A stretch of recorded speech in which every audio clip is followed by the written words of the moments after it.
GST platform के YouTube channel में आप सभी का स्वागत है। जी हाँ फ्रेंड्स, आईएमएस के अंदर आपने क्रेडिट नोट को रिजेक्ट कर दिया, यानी कि आपके सप्लायर ने क्रेडिट नोट डाला और आपने उस क्रेडिट नोट को रिजेक्ट कर दिया, या फिर आप as a supplier credit note upload करते हैं और आपका जो परचेजर है, आपका जो कस्टमर है, आपका जो डीलर है, रजिस्टर्ड डीलर जिसको आपने क्रेडिट नोट इशू किया है, वो आपके क्रेडिट नोट को रिजेक्ट कर दे रहा है।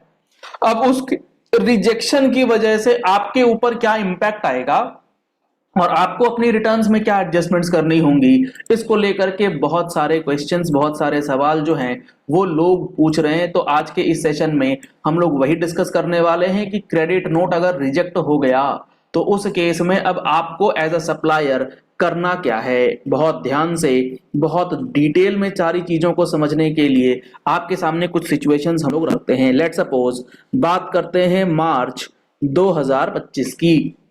मार्च 2025 के अंदर आपने क्या करा, आपने अपनी जीएसटीआर 1 की रिटर्न्स या कि आउटवर्ड सप्लाईज की डिटेल्स फाइल करी और उसमें क्रेडिट नोट अपलोड कर दिया है।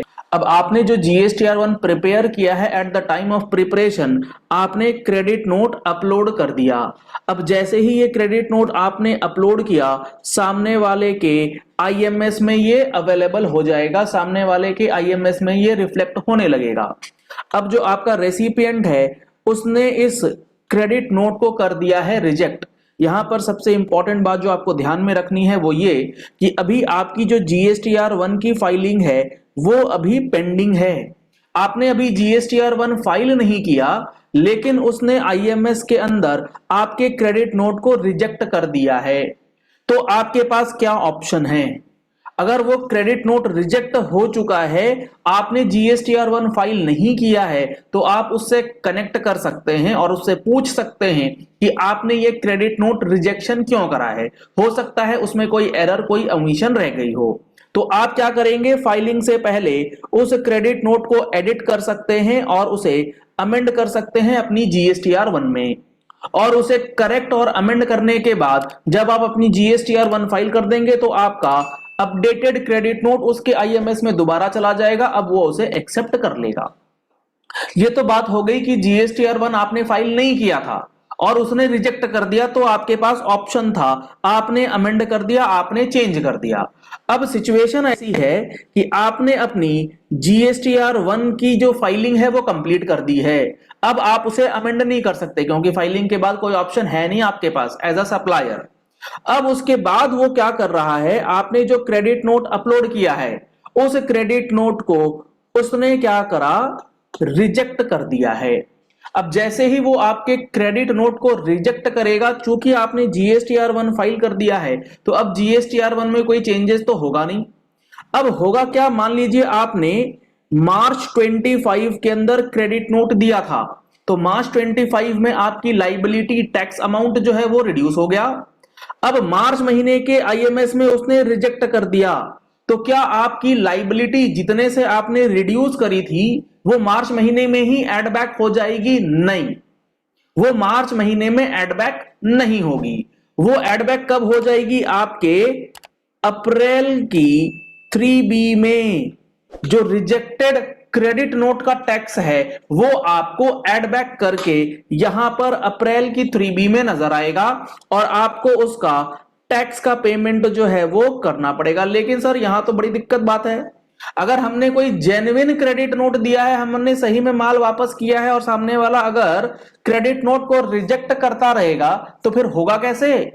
हम अपनी लाइबिलिटी कम करेंगे कैसे? सेल हम लोग कैसे रिड्यूस करेंगे? स्टॉक तो हमारा कम हो चुका। तो इसमें आपको घबराने की कोई बात नहीं है।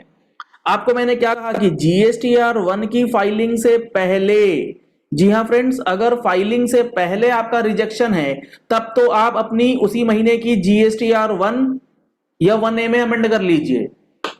और आपने अगर अपनी जीएसटीआर 1 की फाइलिंग कर दी है तो अब आपको सब्सिक्वेंट टैक्स पीरियड में आपको दो बातें यहां पर ध्यान में रखनी है। आफ्टर फाइलिंग के केस में आपको दो बातें ध्यान में रखनी है। क्या क्या बातें ध्यान में रखनी है? एक तो ये कि मार्च का जो ये क्रेडिट नोट था ये आपके अप्रैल 25 की 3B में टैक्स लाइबिलिटी को बढ़ाएगा। साथ ही साथ आपको अप्रैल 25 की GSTR 1 में इस रिजेक्टेड क्रेडिट नोट का ट्रीटमेंट सही तरीके से अब करना होगा। आपको उससे बात करके ये समझना होगा कि उसने क्रेडिट नोट रिजेक्ट क्यों करा।